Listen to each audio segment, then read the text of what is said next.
Hello friends, good morning. और आज का हमारा टॉपिक है अधिगम का स्थानांतरण, ट्रांसफ़र ऑफ लर्निंग क्या होती है, इसके बारे में जानेंगे हम। ये भी एक मेन टॉपिक है, इससे भी क्वेश्चंस पुट अप किए जाते हैं एग्ज़ाम्स में। अच्छा टॉपिक है, इसको देख लीजिए एक बार। जब व्यक्ति किसी कौशल या अर्जित ज्ञान का उपयोग किसी अन्य परिस्थिति में करता है तो वह स्थिति अधिगम का स्थानांतरण कहलाती है। The capacity to use, apply, acquire new knowledge and skill to new situation is known as transfer of learning। कहने का मतलब है जब हम कुछ सीखा हुआ ज्ञान दूसरी परिस्थिति में उपयोग करते हैं, जैसे कि हम जोड़ना घटाना सीखते हैं। जब हम बच्चे होते हैं जोड़ना घटाना सीखते हैं तो और हम मार्केट जाते हैं सामान लेने, और हम अलग अलग शॉप से सामान ले, एक ही शॉप से कि हमने 5 रुपये का ये लिया, 10 रुपये का ये लिया, तो हम जोड़ के ईज़िली उसको 15 रुपये ही देंगे। तो क्या है ये हमारा अधिगम ही तो है, एक तरह का हमारी ट्रांसफ़र ऑफ लर्निंग।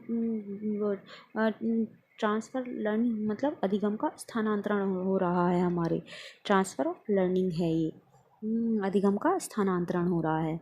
एक यूज़ को हमने मैथ के यूज़ को अपने व्यवहारिक ज्ञान में व्यवहार में लाए, हमने उसका प्रयोग किया। और अधिगम क्या है? हमारा व्यवहार है, हम जो सीखते हैं उसी से तो व्यवहार करते हैं, और यह अधिगम की प्रक्रिया को सरल बनाता है। ट्रांसफ़र ऑफ लर्निंग, जो हम सीखते हैं एक चीज़ से दूसरी चीज़ में अप्लाई करते हैं। जैसे कोई भी चीज़ हो, बच्चा अनुकरण से सीखता है, हम किसी ना किसी चीज़ से सीखते हैं, तो वो भी तो एक तरह का ट्रांसफ़र ऑफ लर्निंग है कि बच्चा हमें देख के सीख रहा है, हमारा ज्ञान उसमें ट्रांसफ़र हो रहा है। ठीक है, तो वो क्या होता है? अधिगम की प्रक्रिया को सरल बनाता है। इससे मानसिक शक्ति का विकास होता है, और इसे हम अन्य कार्यों में भी प्रयोग कर सकते हैं। जैसे कि जब हम मैथ पढ़ते हैं, मैथ सीखते हैं, हमें मैथ आता है, जोड़ना घटाना, प्लस माइनस, सब्ट्रैक्शन, डिवाइड, ये आता है, तो वो हमें फ़िज़िक्स में भी हेल्प करता है, क्योंकि फ़िज़िक्स में भी तो हमारी मैथ्स की तरह कुछ प्रॉब्लम्स होती हैं जो हमें सॉल्व करनी होती है, तो वो उसमें भी प्रयोग करता है। अब एक विषय का सीखना किसी दूसरे विषय के सीखने में सहायक हो सकता है या बाधक भी हो सकता है। मतलब कुछ हम सीखते हैं तो वो दूसरे विषय में सीखने में सहायक हमारे पॉजिटिव वे में भी हो सकता है और निगेटिव वे में भी हो सकता है। जैसे कि हम कुछ चीज़ सीख रहे हैं, तो उससे हम कुछ अच्छी अच्छी बातें भी सीख सकते हैं और कुछ गलत भी ज़रूर सीख सकते हैं, तो वो हमारा सहायक भी है, बाधक भी है। बाधक ऐसे कि हम उसे सीख रहे हैं, नहीं आ रहा है तो हम डिमोटिवेट हो रहे हैं और हम नीचे गिरते जा रहे हैं, तो क्या हो रहा है? ऋणात्मक हो रहा है। बाधक बन रहा है कि हम कुछ अच्छा सीख नहीं पा रहे हैं। अब देखिए, आइए अब इसके जानते हैं प्रकार, अधिगम के प्रकार। अधिगम स्थानांतरण के प्रकार। अधिगम स्थानांतरण के प्रकार दिए हैं शिक्षा मनोविज्ञान के जनक E.L. थॉर्नडाइक ने।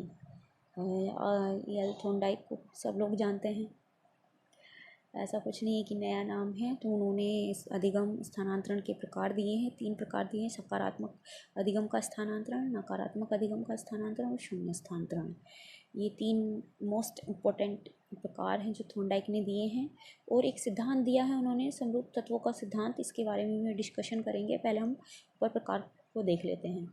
सकारात्मक अधिगम का स्थानांतरण मतलब पॉजिटिव वे में कोई चीज़ एक चीज़ से दूसरी चीज़ में ट्रांसफ़र होती है। जैसे कि हम कभी साइकिल चलाना सीखते हैं तो हम बहुत ईज़िली स्कूटी चलाना सीख सकते हैं, हमें आ जाती है साइकिल, क्योंकि हमें बैलेंस बनाना आता है, तो हम स्कूटी चलाना भी ईज़िली सीख सकते हैं। अब है नकारात्मक मतलब ऋणात्मक अधिगम। नकारात्मक में कि कोई चीज़ हम सीख रहे हैं लेकिन हमारा उसका रिज़ल्ट पॉजिटिव वे में नहीं आ रहा, हम उसे वो इतनी डिफ़िकल्ट है या उसका लेवल इतना डिफ़िकल्ट है, हम सीख ही नहीं पा रहे हैं, तो वो क्या हो रहा है? हमारा नकारात्मक, हमारा मनोबल भी गिर रहा है उससे, यार हम तो ये कर ही नहीं पाएंगे। थर्ड है शून्य स्थानांतरण। शून्य स्थानांतरण कि कोई एक ज्ञान आपकी दूसरी पर्टिकुलर परिस्थिति में आता है आपको, लेकिन वो उसमें अप्लाई नहीं हो रहा है या उसमें उसका ट्रांसफ़र नहीं हो रहा है। जैसे कि हम पढ़ते पढ़ते मैथ करते हैं, वो म्यूज़िक सुनते सुनते मैथ करते हैं, या म्यूज़िक सुनते सुनते बहुत से लोग खाना बनाते हैं। तो म्यूज़िक अलग अधिगम है, एक अलग चीज़ है, सीखने की चीज़ है। अब उसका खाने से कोई संबंध नहीं है अधिगम का। इधर से इधर वो बात अलग है कि आपका खाना अच्छा बन जाए, लेकिन कोई ट्रांसफ़र नहीं हो रहा है, स्थानांतरण, अधिगम स्थानांतरण नहीं हो रहा है। अब है सिद्धांत हमारा समरूप तत्वों का सिद्धांत, थ्योरी ऑफ आइडेंटिकल एलिमेंट्स, जो यल थॉर्नडाइक ने दी है। इन्होंने कहा है एक कार्य का दूसरे कार्य पर कितना स्थानांतरण होगा, यह इस बात पर निर्भर करेगा कि दोनों कार्यों में सहचार्यात्मक तत्वों की कितनी समानता है। मतलब दो तत्व, दो एलिमेंट एक दूसरे से अगर रिलेटेड हैं तो वो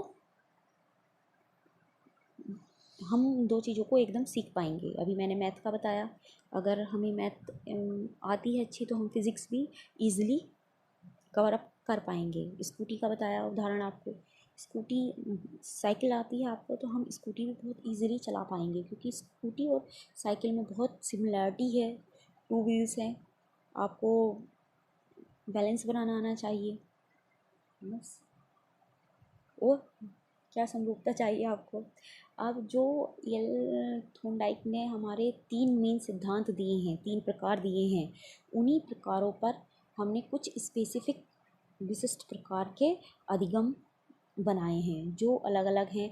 वो मेन हैं, ब्रॉड बड़े बड़े हैं, हमने क्या करा है उनको अलग अलग भाग में डिवाइड कर दिया है। Specific kinds of transfer of learning, अधिगम स्थानांतरण के विशिष्ट प्रकार क्या क्या हैं देख लेते हैं। एक पक्षीय स्थानांतरण, यूनिलिटरल ट्रांसफ़र। सेकेंड है द्विपक्षीय अंतरण, बायलिटरल ट्रांसफ़र। थर्ड है लंबवत अंतरण, वर्टिकल ट्रांसफ़र। फोर्थ है क्षैतिज अंतरण, हॉरिजॉन्टल ट्रांसफ़र। एक पक्षीय अंतरण, जैसे कि नाम से ही पता चल रहा है कि एक पक्ष, जब हम अधिगम के लिए शरीर के एक ही अंग का प्रयोग करते हैं तो वहाँ एक पक्षीय अंतरण होता है। ये मेनली शरीर के पार्ट से जुड़ा हुआ है, और जहाँ हम जैसे कि हम खाना हम दोनों हाथ से खा सकते हैं, लेकिन हम एक हाथ का ही यूज़ करते हैं, तो वो हमारे शरीर का एक ही भाग कार्य कर रहा है, सिर्फ हमारा हाथ, और हमारा मुँह, दूसरा हाथ हमारा कोई कार्य नहीं कर रहा है। तो ये हुआ हमारा यूनिलिटरल ट्रांसफ़र। सेकंड है द्विपक्षीय बायलिटरल ट्रांसफ़र, जब हम किसी एक भाग से कुछ सीखते हैं और दूसरे भाग पर भी असर होता है। जैसे कि जब हम कुछ लिखना सीखते हैं तो ऐसा तो है नहीं कि हम सिर्फ एक हाथ से लिख सकते हैं, हम दूसरे हाथ से भी लिख सकते हैं। हाँ, हम कुछ खेलते हैं तो हमारा एक हाथ ही एक्टिव नहीं होता, दूसरा हाथ भी हमारा एक्टिव होता है। थर्ड है लंबात्मक अंतरण, इसका अर्थ है श्रेणीबद्ध तरीके से सीखना, और ये हमारा धनात्मक भी हो सकता है और ऋणात्मक भी। श्रेणीबद्ध मतलब हम जो कुछ भी सीखते हैं सीक्वेंस वाइज सीखते हैं, सीक्वेंस वाइज श्रेणीबद्ध तरीके से सीखते हैं। जैसे कि हमने पहले प्लस करना सीखा, उसके बाद हमें उसके बाद हमने गुणा घटाना सीखा, फिर हमने गुणा करना सीखा, फिर हमने भाग करना सीखा। तो क्या क्या हमने श्रेणीबद्ध तरीके से सीखा। यह धनात्मक भी हो सकता है और ऋणात्मक भी। मतलब ये एक ऐसा अंतरण है जो पॉजिटिव और निगेटिव दोनों हो सकता है, कि हम कुछ अच्छा भी सीख सकते हैं और हम कुछ गलत भी सीख सकते हैं, या हम डिमोटिवेट होकर नहीं भी सीख रहे हैं लेकिन हम कुछ गलत सीख रहे हैं, तो ऋणात्मक भी हो सकता है। फोर्थ है क्षैतिज अंतरण। क्षैतिज अंतरण है एक परिस्थिति में अर्जित ज्ञान, अनुभव या प्रशिक्षण का उपयोग उसी तरह की परिस्थिति में किया जाए तो क्षैतिज अंतरण कहलाता है। एक विषय का ज्ञान दूसरे विषय में मदद करेगा। क्षैतिज अंतरण होता है हमारा सीक्वेंस वाइज चलता है, एक ही लाइन पे कैसे चलता है, सीधा क्षैतिज चलता है। जो हमारा ज्ञान है, अर्जित ज्ञान, वो दूसरे में भी अप्लाई हो रहा है। जैसे कि हम खाना बनाना सीखते हैं, तो अगर हम कोई एक सब्ज़ी बनाना सीख लेते हैं तो हम मोस्टली दूसरी सब्ज़ी भी उसी वे में हम बना सकते हैं। वैसे ही अभी मैथ में हम गुणा भाग जो घटा करना सीख लेते हैं, तो हम फिज़िक्स में भी कुछ प्रॉब्लम्स को उसी के आधार पर सॉल्व कर सकते हैं।